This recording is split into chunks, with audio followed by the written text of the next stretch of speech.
Hello everyone, मैं हूं संदीप और आप देख रहे हैं डिफेक्टो क्लासेस। आज की क्लास में हम पढ़ने वाले हैं क्लास 10th का चैप्टर नंबर 5 जो है अर्थमेटिक प्रोग्रेशन, जिसको शॉर्ट में हम क्या बोलते हैं, एपी। बहुत इजी सा चैप्टर है। आज की वीडियो में हम इसको डिस्कस करेंगे। तो स्टार्ट करते हैं अर्थमेटिक प्रोग्रेशन। अब पहले डेफिनेशन पढ़ने से पहले मैं आपको डेली लाइफ के कुछ एग्जाम्पल बताता हूँ। अब एग्जाम्पल में सपोज कीजिए कि कोई व्यक्ति है, वो प्राइवेट कंपनी में जॉब कर रहा है और वो कंपनी है जो उसको स्टार्टिंग में 10,000 पर मंथ सैलरी है जो ऑफर करती है, और कंपनी उसको विश्वास दिलाती है कि हर साल आपकी सैलरी को 1,000 रुपये बढ़ा दिया जाएगा। यानी कि पहले साल उसकी सैलरी क्या रहेगी, 10,000 रुपये पर मंथ। अब दूसरे साल जब वो 2 साल पहला साल उसका कंप्लीट हो जाएगा, अब दूसरे साल में जो उसकी सैलरी होगी वो कंपनी उसको क्या देगी, यानी कि 11,000 पर मंथ। ये दूसरे साल की सैलरी होगी। इसी तरह तीसरे साल कंपनी क्या सैलरी देगी उसको, 1,000 रुपये और बढ़ा देगी, यानी कि वो 12,000 रुपये सैलरी देगी। इसी तरह अगर चौथे साल की बात करें तो उसकी सैलरी क्या हो जाएगी, 13,000 हो जाएगी। इस तरीके से हर साल कंपनी उसकी सैलरी को 1,000 रुपये बढ़ा देती है। लेकिन इसी कंडीशन से मैं आपसे एक क्वेश्चन करता हूं कि आप बताएं कि 15 साल बाद, यानी कि 15 ईयर्स लेटर उसकी सैलरी क्या होगी। 15 साल के बाद उसकी सैलरी क्या होगी। तब आप थोड़ा सोचेंगे और आप ऐसे काउंट करेंगे कि फर्स्ट सेकंड इसमें 1,000 रुपये बढ़ रही थी, तो 15 साल के बाद वो कितनी सैलरी बढ़ेगी। तो इस टाइप के क्वेश्चन हम करेंगे अर्थमेटिक प्रोग्रेशन में। उसके बाद देखिए प्यारे बच्चों, जैसे मैं यहाँ कुछ नंबर लिख देता हूँ 1 2 3 4, इतना मैंने लिख दिया और आगे एक बॉक्स बना के छोड़ दिया। मैंने पहले 4 नंबर लिखे और आगे एक बॉक्स बना के छोड़ दिया, और आपसे बोला गया है कि इस बॉक्स के अंदर जो है नंबर बताओ क्या आएगा। अब आप सोच रहे होंगे कि जो स्टार्टिंग में काउंटिंग लिखी है ये तो 1 2 3 4, इसी तरह से यहाँ क्या आना चाहिए 5। अब आपने ये कैसे आइडिया लगाया कि इसके अंदर 5 ही आएगा, इसके अंदर 6 क्यों नहीं आया, इसके अंदर 7 क्यों नहीं आया। वो डिपेंड किया करता है प्रीवियस टर्म पे। यानी कि आपने पीछे वाले नंबरों को देखा और आपने देखा कि इनमें एक स्पेसिफिक पैटर्न फॉलो हो रहा है कि हर एक नंबर में एक एक ऐड कर दिया जाता है। जैसे पीछे वाले में एक ऐड कर दिया 2, फिर एक ऐड कर दिया 3, फिर एक ऐड कर दिया 4। इसी तरह हम शायद अगले नंबर में भी एक ऐड करके क्या लिख दें, 5 लिख दें। एक और एग्जांपल देता हूं। अगर ऐसे नंबर लिखे हैं 3 6 9 12 और आगे यहाँ पे दोबारा से फिर एक बॉक्स आ गया और फिर एक बॉक्स आ गया, अब बोल रहा है कि इन दोनों बॉक्सों में बताइए कि क्या आएगा। अब आप क्या सोचेंगे, भी पहले 3 लिख दिया, उसके बाद 6 लिख दिया, उसके बाद 9 लिख दिया, उसके बाद 12 लिख दिया। ये तो 3 की टेबल ही लिखे जा रहे हैं। यानी कि प्रीवियस नंबर में यहाँ 3 ऐड कर दिया, फिर 3 ऐड कर दिया, फिर 3 ऐड कर दिया। तो हम आगे भी क्या करेंगे, 3 ऐड करेंगे, यानी कि 12 और 3 15 हो गया। अब आगे फिर 3 ऐड कर देंगे, दिस मीन्स ये क्या हो गया, 18 हो गया। अब आप ये दो नंबर है वो कैसे फाइंड आउट कर पा रहे हैं, यानी कि स्पेसिफिक पैटर्न की हेल्प से। यानी कि जो ये प्रीवियस वैल्यू है, प्रीवियस नंबर है, इनकी हेल्प से आप आगे वाले नंबर फाइंड आउट कर पा रहे हैं, जैसा कि मैंने फर्स्ट एग्जांपल में किया था। अगर मैं आपसे बोलता कि जो 5th ईयर की सैलरी है वो इसकी क्या होगी, तब आप क्या बताते कि सर ये तो 1,000 रुपये पर ईयर बढ़ाता जा रहा है, तो 5वें साल जो इसकी सैलरी होगी वो 14,000 रुपये हो जाएगी, यानी कि 14,000 रुपीज। यानी कि इसकी सैलरी का आइडिया आपको कहां से आया, जो 5th ईयर की उसकी सैलरी थी, यानी कि पहले 4 ईयर में उसकी सैलरी क्या थी, इसी की हेल्प से आपने क्या फाइंड आउट किया, इसके 5वें साल की सैलरी फाइंड आउट की। तो ये जो प्रीवियस टर्म है, जिनके यूज से, जिनकी हेल्प से, या फिर इनमें जो भी स्पेसिफिक पैटर्न फॉलो होता है उसकी हेल्प से हम अगले नंबर फाइंड आउट करते हैं। अब यही एपी की फॉर्म में बन जाते हैं। अब ये जो नंबर लिखे होते हैं, ये जो सारे नंबर हैं, इनको हम बोलते हैं टर्म्स। क्या बोलते हैं प्यारे बच्चों, टर्म्स। जैसे ये 3 भी टर्म है, 6 भी टर्म है, 9 भी टर्म है, 12 भी टर्म है। वैसे नंबर भी बोल सकते हैं, लेकिन एपी की केस में हम इनको क्या बोलेंगे, टर्म्स बोलेंगे। अब देखिए डेफिनेशन की तरफ बढ़ते हैं। थोड़ा बहुत आपको समझ में आएगा हो गया कि डेफिनेशन में क्या होने वाला है। तो डेफिनेशन क्या कहती है, arithmetic progression it is a list of number. ये क्या है, लिस्ट ऑफ नंबर है, जैसे मैंने यहाँ एग्जांपल लिखे हैं, in which each term is obtain by adding a fix number in the preceding term. अब इसमें क्या किया जाता है कि हर एक वैल्यू ऑब्टेन की जाती है उसकी प्रीवियस टर्म में कुछ ना कुछ ऐड करके। अब वो ऐड करके भी हो सकता है, माइनस करके भी हो सकता है, मल्टीप्लाई करके भी हो सकता है, लेकिन यहां क्या बोला जा रहा है, एडिंग ए फिक्स नंबर, यानी कि एक फिक्स नंबर को ऐड करके नेक्स्ट नंबर फाइंड आउट किया जाता है, तभी वो क्या बनेगी, एपी बनेगी। अब जैसे यहां भी आप आइडिया लगा सकते हो कि 3 की मल्टीप्लाई 1 के साथ कर दी, फिर 3 की मल्टीप्लाई यहाँ 2 के साथ 6, 3 के साथ 9, 4 के साथ 12। अब मल्टीप्लाई का पैटर्न भी आप फॉलो कर सकते हो, लेकिन एक एडिशन का पैटर्न भी तो है कि नहीं, हर एक नंबर के बाद 3 ऐड हो रहा है, तो हम कौन सा पैटर्न फॉलो करेंगे, एडिशन वाला। एक फिक्स नंबर ऐड कर देते हैं प्रीवियस टर्म में एक्सेप्ट दी फर्स्ट टर्म, यानी कि पहली टर्म को छोड़ के। अगर मैं यहां लिख देता कि 5 और आपसे बोलता कि नेक्स्ट बताएं क्या आएगा, अब आप क्या इस 5 से आइडिया लगा सकते हैं कि क्या आएगा, क्योंकि ये अकेला 5 नंबर हमें कोई स्पेसिफिक पैटर्न नहीं बताता कि एक्चुअल में 5 आया कहां से, किसमें क्या ऐड किया गया। अब जब हमें पैटर्न ही नहीं पता होगा तो इस बॉक्स के नंबर को हम फाइंड आउट नहीं कर सकते। यानी कि कम से कम अगर हमें 2 टर्म गिवन हो और तीसरी टर्म की वैल्यू पूछी जाए तो हम ये आइडिया लगा सकते हैं कि ये 5 ऐड हो रहा है तो आगे भी 5 ऐड ही होगा, तो कितना आएगा, 15 आएगा। यानी कि कम से कम 3 नंबर तो हो, इस वजह से लिखा है एक्सेप्ट दी फर्स्ट टर्म, यानी कि हम अकेली फर्स्ट टर्म से ये नहीं बता सकते कि उसमें क्या पैटर्न है वो फॉलो हो रहा है।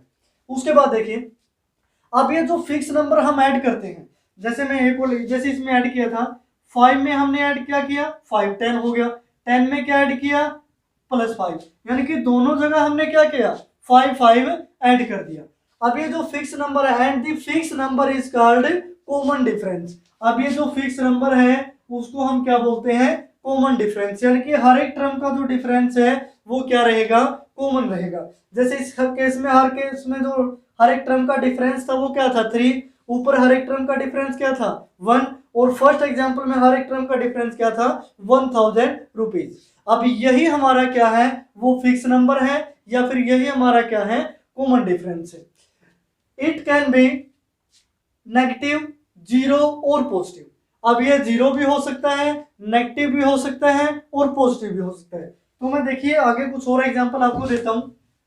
लेट अस सपोज मैं यहां लिख देता हूं 2 2 2 और इस तरीके से आपसे बोलता हूं मैं बता दीजिए कि इस बॉक्स में क्या आएगा। अब आप क्या बोलेंगे, सर आप तो हर जगह 2 2 लिखते जा रहे हैं, तो यहाँ भी आप 2 ही लिख दीजिए, यही सही रहेगा। अब यहाँ कौन सा पैटर्न फॉलो हुआ, इसमें हमने 0 को प्लस कर दिया, इसमें हमने आगे फिर 0 को प्लस कर दिया, और उसमें हमने फिर 0 को प्लस कर दिया। अब ये क्या हुआ, एक स्पेसिफिक पैटर्न हुआ कि नहीं हुआ। अब उसी तरह देखिए, जैसे मैं लिख देता हूँ 20, उसके बाद लिख दिया 18, उसके बाद लिख दिया 16, फिर लिख दिया 14 और आगे एक फिर आपको बॉक्स दे दिया। अब मैं पूछ रहा हूँ कि इस बॉक्स में बता दीजिए क्या होगा। तब आप चेक करेंगे कि 20 में से 2 माइनस कर दिया सर ने, उसके बाद दोबारा से फिर 2 माइनस कर दिया और दोबारा से फिर 2 माइनस कर दिया, तो कहीं ना कहीं इस बॉक्स में भी 2 माइनस होके आएगा, तो 14 माइनस 2 कितना आएगा, 12। तो आप इस बॉक्स में क्या ऐड कर सकते हैं, 12। तो इस तरीके से अब यहाँ जो कॉमन डिफरेंस है वो क्या है, नेगेटिव में। यहाँ कॉमन डिफरेंस क्या आया था, 0, और लेकिन इन तीनों केस में कॉमन डिफरेंस क्या आया था, पॉजिटिव आया था। तो ये जो कॉमन डिफरेंस है नेगेटिव भी हो सकता है, 0 भी हो सकता है, पॉजिटिव भी हो सकता है, and it is denoted by D. और इसको किससे डिनोट किया जाता है, डी से डिनोट किया जाता है। तो ये थी एपी की जनरल डेफिनेशन। उसके बाद देखिए कुछ और आपको सिखाते हैं एपी के बारे में। अभी सिर्फ आपने डी पढ़ा है, यानी कि डी क्या होता है, कॉमन डिफरेंस। उसके बाद एक दो और एग्जांपल लेते हैं, मैं सारी चीजें आपको बताऊंगा कि एपी होती क्या है। इसमें और भी बहुत सारी चीजें हैं सीखने के लिए, अभी तो सिर्फ स्टार्टिंग है, डेफिनेशन ही बताई है। तो उसके लिए मैं एक और एग्जांपल लिख लेता हूँ। जैसे मैंने लिखा 2 4 6 8 और फिर आपके लिए एक बॉक्स छोड़ दिया। अब आप कहेंगे सर आप तो इवन नंबर लिखते जा रहे हैं, 8 के बाद का इवन नंबर 10 आएगा, हर एक का गैप क्या है, 2 है। यानी कि इनका जो गैप होता है यहाँ +2, यहाँ फिर +2 और यहाँ फिर +2, आगे फिर +2 करके आपने क्या लिख दिया, 10 लिख दिया। तो यहाँ से जो हमारी डी की वैल्यू आई वो क्या आई, +2 आई, जिसको हम क्या बोलते हैं, कॉमन डिफरेंस। क्या बोला जाता है, कॉमन डिफरेंस, यानी कि हर एक टर्म का कॉमन डिफरेंस है वो क्या है, 2। अब कॉमन डिफरेंस तो हमने सीख लिया, एक बार इसको रफ कर देते हैं। उसके बाद देखिए अब ये जो फर्स्ट नंबर लिखा है हम इसको क्या बोलेंगे, ये मैं डेफिनेशन में बता चुका हूं, दी फर्स्ट टर्म, इसको हम क्या बोलते हैं, फर्स्ट टर्म, अगले वाली को सेकंड टर्म, नेक्स्ट को थर्ड टर्म, इसी तरह फोर्थ टर्म और लास्ट तक ऐसे हम काउंट करते जाते हैं। अब हम फर्स्ट टर्म को, ये जो फर्स्ट टर्म है इसको डिनोट कैसे करते हैं, इसको हम डिनोट करते हैं स्मॉल ए से, या फिर इसकी जगह आपको स्मॉल a1 भी लिखा मिल सकता है। a1 का मीनिंग क्या है, फर्स्ट टर्म। अब टर्मों को डिनोट करने के लिए हमने एक अल्फाबेट यूज किया स्मॉल a। इसी तरह ये क्या है, सेकंड टर्म, सेकंड टर्म को कैसे डिनोट करोगे, a2 से। उसके बाद थर्ड टर्म, थर्ड टर्म को कैसे डिनोट करोगे, a3 से। फोर्थ टर्म को a4 से, और फिफ्थ टर्म को आप डिनोट करोगे a5 से। तो इस तरीके से हम सभी टर्मों को डिनोट करते हैं। उसके बाद देखिए, अगर किसी भी एपी में, मैं इस एपी को रफ कर देता हूं, ये एपी बन रही थी। अब ये क्या है, नंबरों की सीक्वेंस है जिसमें एक पैटर्न फॉलो होता है जिसको हम क्या बोलते हैं, एपी बोलते हैं। तो मैं एक और लिख लेता हूं, 1 3 5 7 9, और यहां लास्ट में मैं डैश डैश लगा के, चलो यहां रख देते हैं 21। अब यहां देखिए, आपसे अगर पूछा जाए कि कॉमन डिफरेंस की वैल्यू निकालो, तो आप कॉमन डिफरेंस की वैल्यू क्या निकालेंगे, 3 में से आप 1 माइनस कर देंगे यानी कि +2। अब ये कॉमन डिफरेंस क्या बता रहा है कि 1 में 2 को ऐड किया है, इस वजह से क्या आया, +2, यानी कि 1 + 2 3 + 2 5 + 2 7 और +2 9, सो ऑन, ये आगे 21 तक जा रहे हैं। यानी कि जो डी की वैल्यू आपने निकाली वो कैसे निकाली, एक बार मैं फिर आपको बताता हूं। अब ये क्या था, a1, ये क्या था, a2, ये क्या था, a3, ये है a4, ये है a5, और इसकी भी कुछ ना कुछ नंबरिंग होंगी, उसको हम क्या लिखते हैं, an लिखते हैं। मैं बताऊंगा कि an होता क्या है।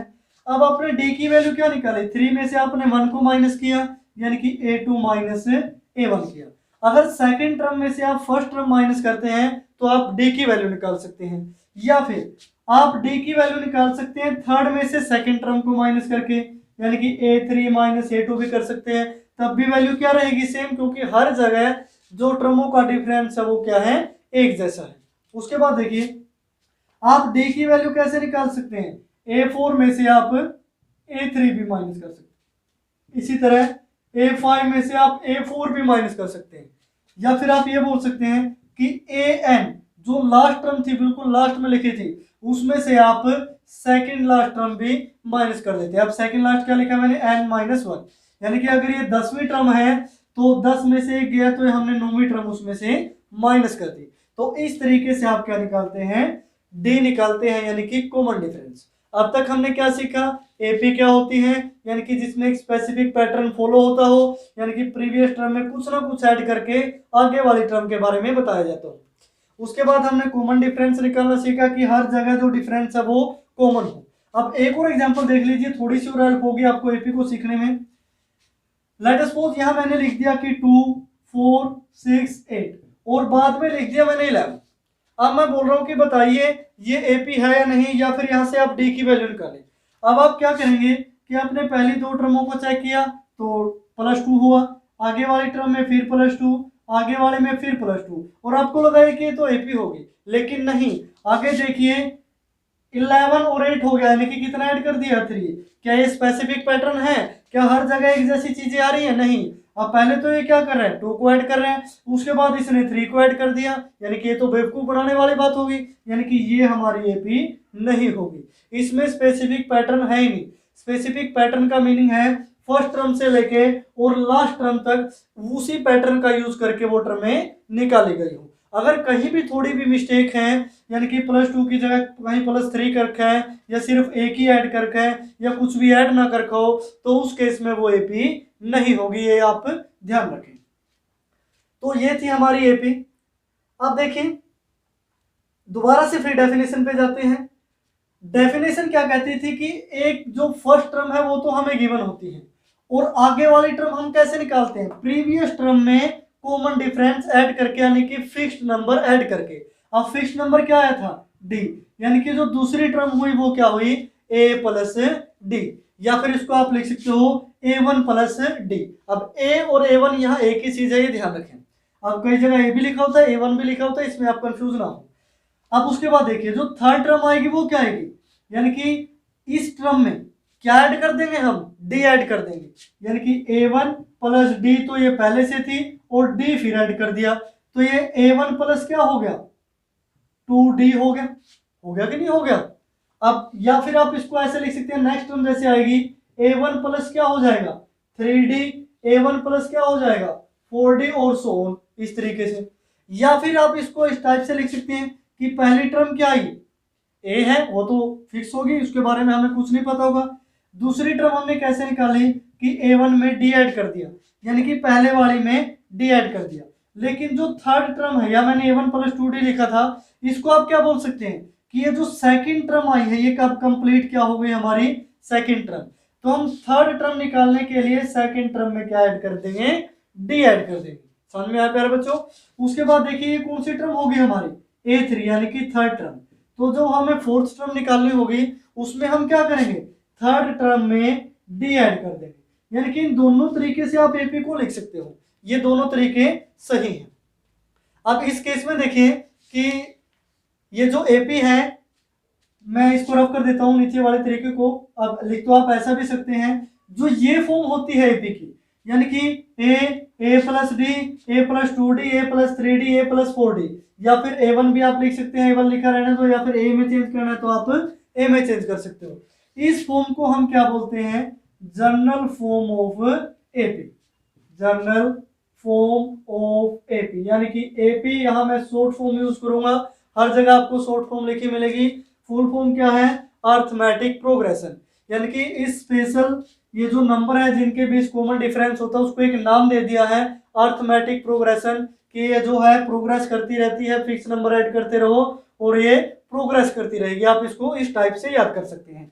तो इसको हम क्या बोलते हैं जनरल फॉर्म ऑफ एपी, यानी कि जो किस फॉर्म में लिखी जाती है पहली टर्म, दूसरी टर्म कैसे आई पहली में डी ऐड कर दिया, तीसरी टर्म कैसे आई a प्लस 2d हो गया, मैंने अभी आपको बताया था। इसी तरह फोर्थ टर्म, फिफ्थ टर्म और लास्ट तक टर्म। तो ये होती है हमारी एपी। एपी के बारे में हम बहुत कुछ सीख चुके हैं।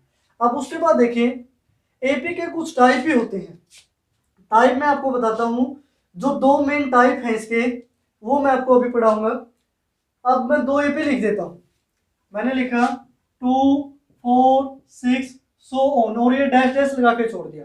अब इसका मीनिंग क्या होगा कि इसमें बहुत सारी टर्म हो सकती हैं, हमें नहीं पता उसके बारे में। उसके बाद मैंने लिखा 1, 3, 5, उसके बाद इस तरह डैश डैश लगा के छोड़ दिया और लास्ट में लिख दिया 99। लास्ट में क्या लिख दिया 99। अब इन दोनों में डिफरेंस क्या है, अब आप देख पा रहे हैं जो ये फर्स्ट एपी है, मैं AP1 लिख लेता हूं, इसको मैं AP2 लिख लेता हूं। अब फर्स्ट एपी में क्या है कि ये जो नंबर ऑफ टर्म है इनको आप काउंट नहीं कर सकते। मैं आपको बोल रहा हूं कि count the number of term in first AP, यानी कि बताओ कि इसमें कितनी टर्म होगी। आप बोलेंगे सर हम बता ही नहीं सकते, ये तो पता नहीं कहां तक जा रही है। तो जिस एपी में हम जो टर्में हैं उनको काउंट नहीं कर सकते उसको हम क्या बोलते हैं इनफाइनाइट एपी। इनफाइनाइट एपी यानी कि an AP in which the number of term are infinite, जिसमें जो नंबर ऑफ टर्म है वो क्या हो इनफाइनाइट हो, उसको हम क्या बोलते हैं इनफाइनाइट एपी। उसके बाद देखिए इसमें देखिए 135 आया एपी के फॉर्म में है, लास्ट में आपको 99 मिल गया, यानी कि आपको ये लग रहा है कि कहीं ना कहीं बस ये यहीं तक है, आगे नहीं है। और यहां तक हम आप इजीली काउंट कर सकते हैं कि जैसे first, second, third, fourth, six, कभी ना कभी तो 99 आएगा, बड़ी वैल्यू हो छोटी वैल्यू हो, काउंटेबल तो है कि नहीं। दिस मीन्स अगर हम किसी भी एपी में नंबर ऑफ टर्म को काउंट कर पाते हैं तो उसको हम क्या बोलते हैं फाइनाइट एपी। नाम से ही पता चल रहा होगा फाइनाइट, यानी कि जिसको हम काउंट कर सके। अगर इंग्लिश टू इंग्लिश इसकी डेफिनेशन की बात करें, an AP in which the number of term are countable या फिर number of term are finite, this means जो एपी है वो क्या होगी फाइनाइट एपी। तो इस तरीके से जो एपी के दो टाइप हैं वो होते हैं इनफाइनाइट और फाइनाइट, जिनकी डेफिनेशन मैंने आपको अभी बताई है, बिल्कुल इजी सा है। तो ये था हमारा जो अर्थमेटिक प्रोग्रेशन, इसका बेस कि ये कैसे काम करते हैं। उसके बाद देखिए कुछ एग्जांपल से मैं इसको आपको समझाता हूं कि कैसे अर्थमेटिक के आप क्वेश्चन निकालोगे अर्थमेटिक प्रोग्रेशन के। उसके बाद देखिए प्यारे बच्चों एग्जांपल से समझते हैं एपी को। फर्स्ट एग्जांपल मैंने आपका लिख लिया, यहाँ कुछ और स्टेटमेंट लिखी है फॉर दी एपी। ये हमें एक एपी गिवन है। अब इसने एपी दे दिया, दिस मीन्स हर एक जो टर्म है उनका डिफरेंस क्या रहा होगा, सेम, तभी तो इसने क्या लिखा एपी। अगर डिफरेंस सेम ना होता तो ये कभी भी एपी वर्ड यूज नहीं करता। Find first term and common difference, अब आप फर्स्ट टर्म फाइंड आउट करें और कॉमन डिफरेंस फाइंड आउट करें। अब फर्स्ट टर्म को आप क्या लिखते हो, ए, फर्स्ट टर्म क्या होती है, जो सबसे पहले लिखी होती है, अभी फाइंड आउट कर दिया, कितना हो गया 3/2। आसान लगा कि नहीं लगा? इसमें से कहीं से ना कोई आपको फॉर्मूला लगाना है, ना कहीं से आपको कैलकुलेशन करनी है इतनी ज्यादा, बस सामने देखिए जो पहली टर्म है उसको क्या लिख दें, ए लिख दें। तो ये हमारी क्या हो गई फर्स्ट टर्म। उसके बाद देखिए कॉमन डिफरेंस निकालना है, यानी कि डी की वैल्यू पूछी है। अब डी के लिए मैंने आपको क्या बताया था, अगर आप सेकंड टर्म में से फर्स्ट टर्म माइनस कर दें तो वहां से डी की वैल्यू आ जाती है, या फिर आप थर्ड में से सेकंड माइनस कर दें, या फिर फोर्थ में से आप थर्ड माइनस कर दें, तो यहां से आप कुछ भी यूज कर सकते हैं। मैंने यूज किया कि सेकंड में से मैं फर्स्ट को ही माइनस कर देता हूं। तो देखिए जो सेकंड टर्म है वो क्या है 1/2, उसमें से मैंने माइनस कर दिया 3/2। अब यहां से जो डी की वैल्यू क्या आई 2 आ गया, इनका एलसीएम 1 - 3 इक्वालिटीज, यानी कि 1 - 3 माइनस का 2 डिवाइड में क्या हो गया 2, तो 2 से 2 कैंसिल, वैल्यू क्या आई -1, वैल्यू क्या आई -1। तो इस तरीके से हम फर्स्ट टर्म और जो कॉमन डिफरेंस है उसकी वैल्यू निकालेंगे। बिल्कुल आसान सा तरीका था। उसके बाद देखिए एक्सरसाइज 5.1 के पहले दो पार्ट मैंने लिखे हैं फर्स्ट क्वेश्चन के। इसमें आपने बताना है which of the following situations forms an AP, यानी कि कौन सी सिचुएशन है जो एपी बनाती है और कौन सी सिचुएशन ऐसी है जो एपी नहीं बनाती। तो हम सिचुएशन पढ़ते हैं पहले। तो मैं ये ऊपर वाला है जो इसको रफ कर लेते हैं, अभी इन क्वेश्चनों को ऊपर ही सोल्व कर देंगे, क्योंकि बोर्ड पे एक साथ ज्यादा क्वेश्चन लिखे नहीं जाते, ज्यादा से ज्यादा आप एक या दो क्वेश्चन को सोल्व करवा सकते हो। तो इस वजह से मैंने स्टेटमेंट पहले लिख ली थी ताकि टाइम कंज्यूम कम हो। अब यहां से देखिए a taxi fare after each kilometre when the fare is 15 rupees for the first kilometre and ₹8 for the additional kilometre. अब ये क्या बोल रहे हैं कि किसी टैक्सी का किराया क्या है, पहले किलोमीटर के लिए क्या है 15 रुपए है, 15 रुपीज है। जो सेकंड किलोमीटर अगर आप जाओगे दूसरे किलोमीटर तो आपको 8 रुपीज एक्स्ट्रा देना पड़ेगा, यानी कि पहले में कितने था 15 और फिर आपने 8 एक्स्ट्रा दे दिया। एक्स्ट्रा रुपीज कितने हैं 8 रुपीज, यानी कि एडिशनल किलोमीटर के लिए 8 रुपीज पर किलोमीटर गिवन है। अगर आपको 3 किलोमीटर जाना है, यानी कि जो थर्ड किलोमीटर आप जाओगे तो आपको कितने रुपए देने पड़ेंगे, यानी कि 15 और 8 आपने 23 रुपये तो 2 किलोमीटर के लिए दे दिया। अब आपने 1 किलोमीटर बढ़ा दिया तो टैक्सी वाले ने आपके 8 रुपीज बढ़ा दिए, यानी कि 23 प्लस क्या हो गया 8 हो गया। तो इस तरीके से हर एक किलोमीटर का चार्ज आप निकाल सकते हैं। अब पहले किलोमीटर का चार्ज कितना आया 15 रुपीज, दूसरे किलोमीटर में 8 और ऐड कर दिया तो कितना आया 23, तीसरे किलोमीटर में 1 और ऐड कर दिया तो कितना आया 31। अब चौथे किलोमीटर में फोर्थ किलोमीटर में 8 और ऐड कर देंगे तो वैल्यू क्या आएगी 39। अब आपने बताना है कि ये एपी होगी या फिर ये नहीं होगी। अब एपी होना या ना होना किस पे डिपेंड करता है, टर्म्स के कॉमन डिफरेंस पे। अगर कॉमन डिफरेंस सेम है, अब उस डिफरेंस के आगे कॉमन वर्ड क्यों यूज किया है, क्योंकि डिफरेंस कॉमन होता है, हर जगह एक जैसा होता है, इस वजह से उसको कॉमन डिफरेंस बोला जाता है। अब यहाँ देखिए डिफरेंस कितने का है +8 का, आगे डिफरेंस कितने का है +8 का, आगे डिफरेंस कितने का है +8 का। तो आप क्या लिखोगे, here the difference between each terms is equal then this situation forms an AP। अब ये सिचुएशन क्या बनाती है एपी बनाती है, यानी कि पहले वाले में तो ये सही हो गया भी एपी बनाएगी। अब दूसरे वाले को डिस्कस कर लेते हैं, मैं इसको रफ कर देता हूं।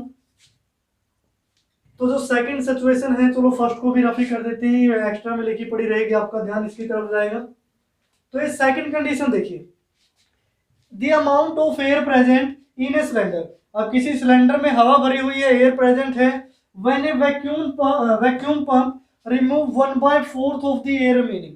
अब उसमें वैक्यूम पंप लगा है, वो क्या कर रहा है जितनी भी एयर उसके अंदर प्रेजेंट है वो 1/4 बाहर निकाल देता है in the cylinder at a time, एक टाइम के बाद। अब एक टाइम यानी कि कुछ भी वो गिवन टाइम हो सकता है। अब मान लेते हैं स्टार्टिंग में उसमें जो हवा थी वो x यूनिट थी, कितनी थी x यूनिट। अब मैं यूनिट लिखने की जरूरत नहीं है, सिर्फ आपको बोल के बता देता हूं। अब दूसरे टाइम के बाद, यानी कि एक घंटे का गैप ले लो या फिर मिनटों का गैप ले लो, जैसे भी, अब कुछ टाइम के बाद आप देखोगे तो वो कितने रिमूव कर देगा 1/4। अब ए 1/4 उसने रिमूव की है, यानी कि जो रिमूव की वो कितने की, x का 1/4 यानी कि x/4। अब यहाँ पे कितनी बचेगी, यानी कि पहले x थी, x का 1/4 उसने रिमूव कर दी, तो कितनी बची, हम क्या कर देंगे, x में से x/4 माइनस कर देंगे। तो यहाँ से 4x माइनस x यानी कि ये क्या है 3x/4, या फिर 3/4x आप लिख सकते हो। तो एक टाइम के बाद उसमें कितनी हवा बचेगी, 3/4x, क्योंकि इसका 1/4 उसने रिमूव कर दिया। उसके बाद देखो अब यहाँ कितनी प्रेजेंट है, 3/4x। अब कितना रिमूव करेगा इसका, यानी कि 1/4 किसका, 3/4 ऑफ x का, यानी कि इतना हिस्सा इसका रिमूव कर देगा। तो वैल्यू कितनी आई, 3/16x। अब ये जितनी भी प्रेजेंट थी उसमें से 3/16x उसने क्या कर दी, रिमूव कर दी। तो उसके अंदर कितनी बची, यानी कि 3/4x में से अगर हम ये रिमूव एयर माइनस कर दें तो वैल्यू क्या आएगी, 16 हो गया यहाँ एलसीएम। यहाँ 4 पे 4 इंटू 3 12x माइनस 3x, तो वैल्यू आई 9x डिवाइड में 16। तो यहाँ से वैल्यू आई 9/16x, यानी कि थर्ड टाइम के बाद, यानी कि तीसरे टाइम के बाद जब आप देखोगे तो कितनी एयर प्रेजेंट मिलेगी आपको, 9/16x। अब ऐसे आप बहुत सारी वैल्यू निकाल सकते हैं, ये बहुत सारी टर्मों की वैल्यू निकाल सकते हैं, लेकिन कॉमन डिफरेंस आप ज्यादा से ज्यादा 3 टर्मों का देख लीजिए, 4 का या फिर 5 का, इससे ज्यादा आगे मत जाइए, क्योंकि पहली 5 टर्मों में ही अगर वो एपी नहीं है तो डिफरेंस आपको अलग दिखा देगा। ये नहीं कि आप सोल्व करते जा रहे हैं, आगे 20 टर्मों तक सोल्व कर लिया, बाद में आप ये जो डिफरेंस है वो चेक करेंगे। आप पहले 3 टर्म निकालिए, गैप चेक कर लीजिए, डिफरेंस चेक कर लीजिए। अगर आपको लगता है कि कहीं आगे कुछ गड़बड़ ना हो तो आप 4 चेक कर ले, 5 चेक कर ले, इससे आगे आप ना जाएं। तो यहाँ से देखिए जो मैं गैप निकाल रहा हूँ, डिफरेंस निकाल रहा हूँ, अब मैं क्या करूंगा, A2 में से इसको माइनस कर दूंगा A1 को। तो यहाँ से गैप कितना आया इनका, जो एलसीएम है 4, यहाँ से वैल्यू आई 3x, यहाँ से 4 की मल्टीप्लाई होगी -4x, माइनस तो आप कर ही सकते हो, तो वैल्यू क्या आई -x/4। ये हमारी वैल्यू किसकी आई, डी की। लेकिन सिर्फ 2 टर्मों में से डी की वैल्यू लिख के आपने छोड़ नहीं देना, अब ये तो सही हो गया, आगे वाली टर्मों में भी वो गैप सेम रहना चाहिए। तो मैं आगे वाली टर्मों का गैप यहाँ लिख देता हूँ। अब हम क्या करेंगे, 9/16x में से सेकेंड टर्म को माइनस करेंगे, यानी कि 3/4x। अब एलसीएम आया 16, ये तो क्या हो गया 9x, ये x है, कहीं आप n देख रहे हो उसको। अब यहां से देखिए 4 इंटू 3 माइनस का 12x, अब 9x माइनस 12x, तो -3x/16। अब देखिए पहले गैप क्या आ रहा था, -x/4, अब जो गैप है वो डिफरेंस है, मतलब वो क्या आया -3x/16।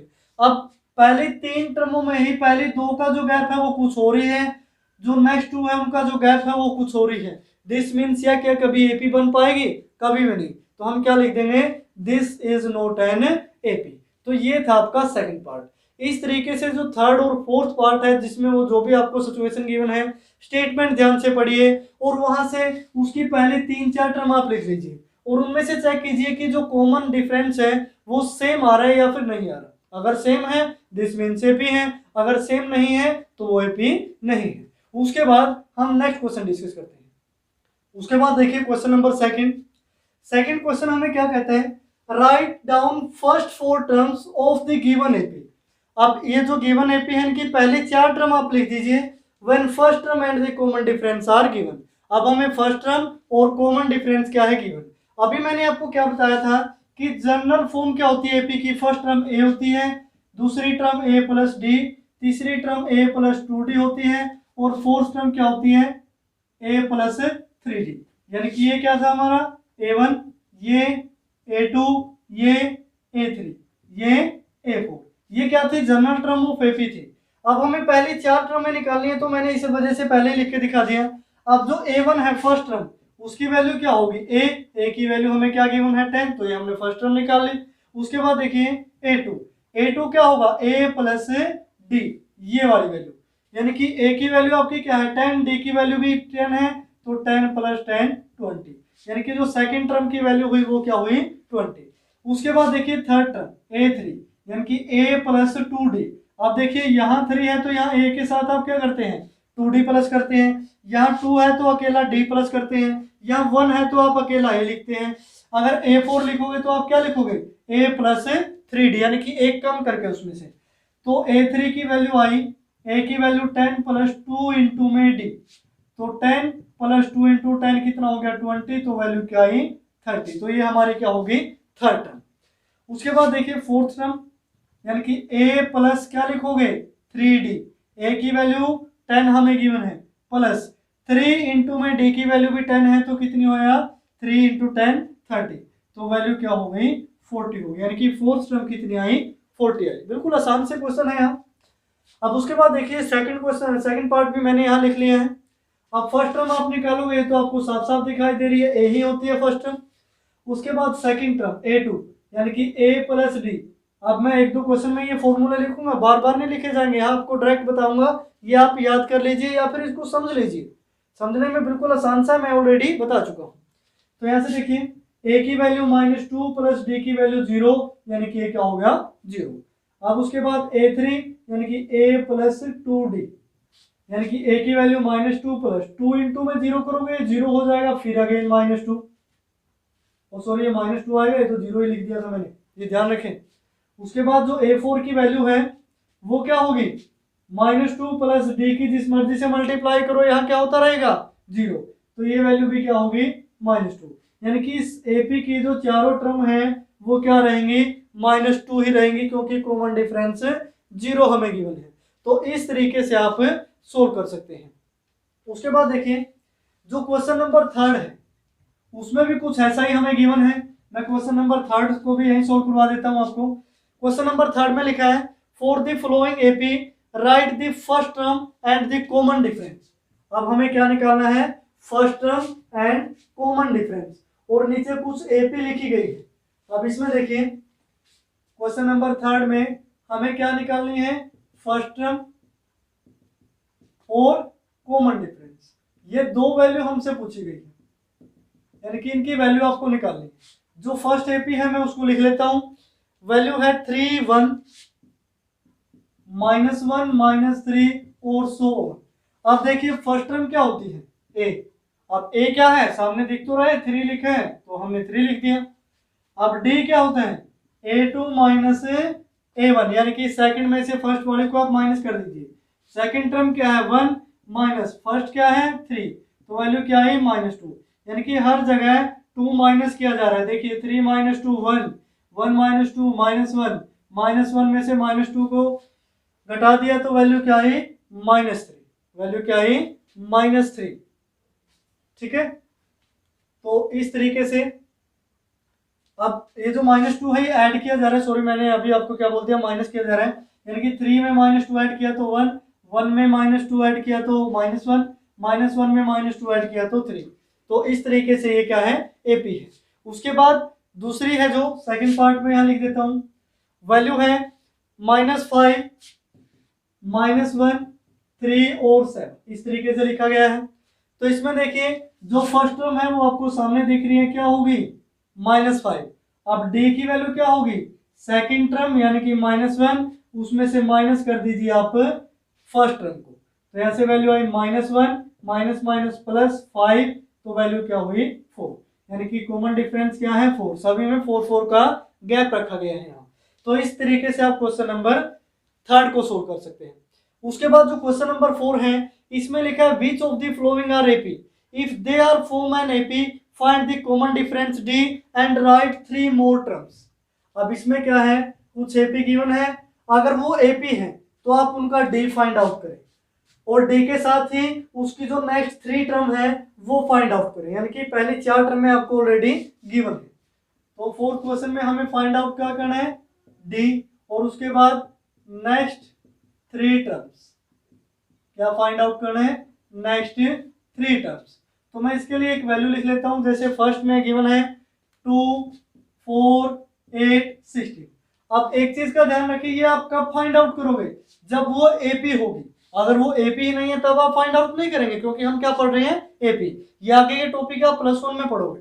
अब यहाँ से देखिए ए की वैल्यू क्या है 2, अब ए की वैल्यू वैसे फाइंड आउट नहीं करनी थी मैंने आपको बता दी। डी की वैल्यू कैसे निकालोगे 4 में से आप 2 माइनस करोगे तो वैल्यू क्या आई 2। अब डी की वैल्यू को और तरीके से भी निकाला जा सकता है, यानी कि A3 माइनस A2 भी किया जा सकता है। तो A3 माइनस A2 करोगे तो वैल्यू क्या आई 4। वो ये तो गलत हो गया, यानी कि पहले 2 फिर 4, ये तो गलत है, यानी कि ये AP नहीं है। दिस मीन्स हम क्या लिख देंगे, this is not an AP। तो पहले वाली तो AP होगी नहीं, तो हम D और ये जो नेक्स्ट 3 टर्म है ये नहीं निकालेंगे। उसके बाद देखिए कुछ और वैल्यू हो सकती है, जैसे मैं क्वेश्चन सोल्व करवा देता हूं, इसमें से आप सारे क्वेश्चन खुद से सोल्व करेंगे। एक मैंने क्वेश्चन लिखा है इसमें से √2, √8, उसके बाद है √18, √32, √18, और इस तरीके से लिखा है। अब आपको लग रहा है सर ये तो अंडर में आ गया, ये हमसे नहीं होगा, यानी कि आप इसको माइनस नहीं कर सकते। लेकिन देखिए मैं आपको माइनस करने का तरीका बताता हूँ। ये क्या है √2, इसको एज इट इज लिखे। √8 को आप कैसे लिख सकते हैं, √8 को 8 के फैक्टर करें 2, 2 पे 4 फिर 2, इस तरीके से। तो वो 8 को क्या लिखा जा सकता है 2√2। उसके बाद 18 को क्या लिखा जा सकता है, 18 को 3√2। अगर आप इसके फैक्टर करेंगे तो 32 को क्या लिखा जा सकता है 4√2, और इस तरीके से आप लिख लीजिए। तो यहां से देखिए ये AP है। अब AP है या नहीं ये तो हम चेक करेंगे, ये जो टर्म है हमें गिवन है। अब AP के लिए हमें क्या चाहिए, D, यानी कि हर एक टर्म का जो गैप है वो क्या हो, सेम हो। तो D निकालने के लिए A2 माइनस A1, 2√2 माइनस में √2। अब 2√2 में से 2 माइनस करोगे तो वैल्यू क्या आएगी, √2 आ गई। फिर D फाइंड आउट करते हैं नेक्स्ट 2 टर्म्स में। अब इसमें क्या करेंगे आप, A3 माइनस A2, यानी कि 3√2 माइनस 2√2, वैल्यू क्या आई √2, यानी कि गैप 2 केस में तो क्या होगा, सेम। अब एक और देख लेते हैं, 4√2 माइनस 3√2, अब भी गैप क्या रहेगा, √2 ही रहेगा। दिस मीन्स ये क्या है, AP है। अगर AP है तो हमें क्या फाइंड आउट करना था, D, जो हम निकाल चुके हैं, वैल्यू क्या आई √2। उसके बाद क्या फाइंड आउट करना था, नेक्स्ट 3 टर्म्स। अब कितनी टर्म गिवन है, 1 2 3 4, तो आपने किसकी वैल्यू निकालनी है, A5, A6 और A7, इनकी वैल्यू निकाल लीजिए। A5 की वैल्यू क्या होगी, A प्लस 4D। A की वैल्यू क्या है, first term √2 plus 4 into D, तो 4√2, तो 4 और 1 यानी कि 5√2 हो गए। A6 यानी कि A प्लस 5D, A की वैल्यू √2 प्लस 5D यानी कि 5 इंटू में D की भी वैल्यू क्या है √2, तो ये कितना हो गया 6√2।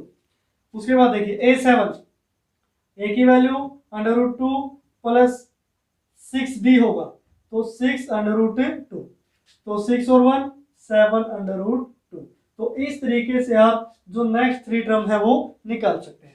अब ये जितने भी क्वेश्चन गिवन है फोर्थ के, जितने भी पार्ट हैं, चाहे वो 4 पार्ट हो, 5 हो, 6 हो, 10 हो, 12 हो, जितने मर्जी हो, बस आपको तरीका पता हो कि क्वेश्चन में क्या पूछा गया है और आप उनको कैसे निकाल सकते हो। ये जो अंडर रूट या फिर डेसिमल में वैल्यूज देख के गिवन होती हैं, इनको देख के कंफ्यूज मत हुआ करो कि सर ये तो अंडर रूट में है, ये तो फ्रैक्शन में है, ये तो डेसिमल में आ गया, हम नहीं कर सकते, हम सिर्फ सिंपल वैल्यू को सोल्व कर सकते हैं। ऐसा नहीं है, आपको जो भी वैल्यू एपी के अंदर गिवन है वो वेरिएबल में भी हो सकती है, ध्यान रखें। तो आप जैसे भी आपको वैल्यू गिवन होती है वहां से आप डी फाइंड आउट करें। अगर इस टाइप की वैल्यू गिवन है तो उसको थोड़ा सोल्व कर लीजिए, बस 1-2 स्टेप सोल्व करेंगे, उसके बाद वो इजी हो जाएगा, तब आप आराम से ए और डी की वैल्यू निकाल सकते हैं। तो ये थी आपकी एक्सरसाइज 5.1 जो एपी से रिलेटेड थी, बेसिक चीजें मैंने आपको करवाई। तो आप आज की वीडियो में एक्सरसाइज 5.1 तक कंप्लीट कर लीजिए। उसके बाद हम एपी के बारे में और डीप में पढ़ेंगे कि एपी होती क्या है। अभी तो सिर्फ बेसिक मैंने आपको बताया, डेफिनेशन बताई है, टर्म्स बताई हैं, कॉमन डिफरेंस बताया है और एपी के 2 टाइप बताए हैं। उसके बाद एपी के बारे में कुछ और बातें सीखेंगे नेक्स्ट एक्सरसाइज में। तो आज की वीडियो में फिलहाल इतना ही, देखते रहिए डिफेक्टो क्लासेस।